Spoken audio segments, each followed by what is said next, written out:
Hi and welcome to this edition of Out the Box. My name's Paul. Today we're going to be having a look at what is in this box. It is a WatchGuard T40. Now, the T40 and the T40 wireless, the T40-W, share the same actual setup and kit. This is the unit itself because the antennas for the wireless are inside. So this review works for both of them.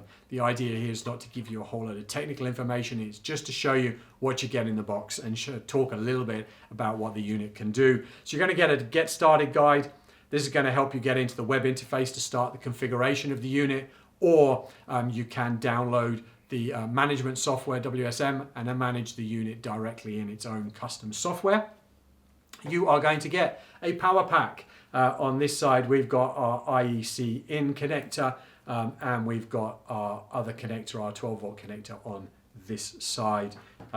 Like I said, IEC is going to get a 2 meter or so power cable. I've got IEC on that side, and this is an Australian power plug because that's where I am. You're also going to get a 1.5 meter to 2 meter Ethernet cable. So let's have a look at the unit itself.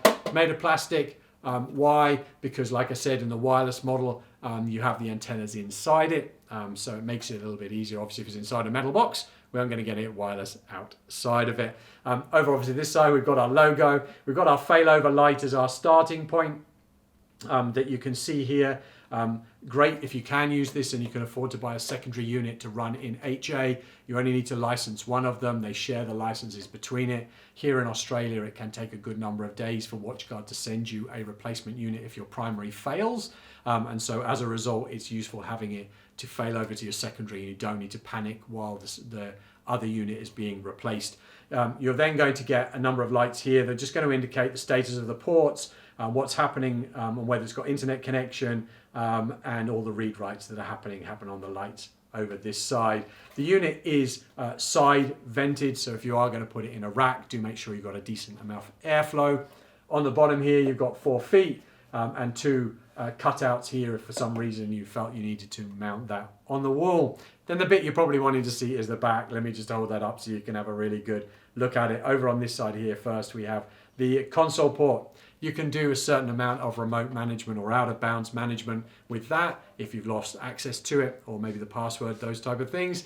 We're going to get 2 USB ports. These can take USB dongles for 4G, 5G, although I would recommend that you use a separate Ethernet based router and use one of these ports on here, spare ports for a secondary WAN. It will give you a better connection, but you can put a USB key in here and auto back up the device to it if you want to. All right, you are then going to get your WAN and LAN ports. Obviously, you do need your WAN and your LAN ports. But other than that, your other 3 ports can be configured to whatever they want. There can be multiple WAN ports, DMZ, different LANs, different segments. You can set up those firewall rules however you want to, and the port allocation as ever you want to. The last port over here is a PoE port. So this will PoE power an access point. Doesn't have to be a WatchGuard access point. It can be another vendor. It could be a VoIP phone. It could be something like that. But great that one little unit like this can give you that option as well. We've then got our on-off switch, our reset switch here, power reset switch here, our on-off switch, and then our power connector.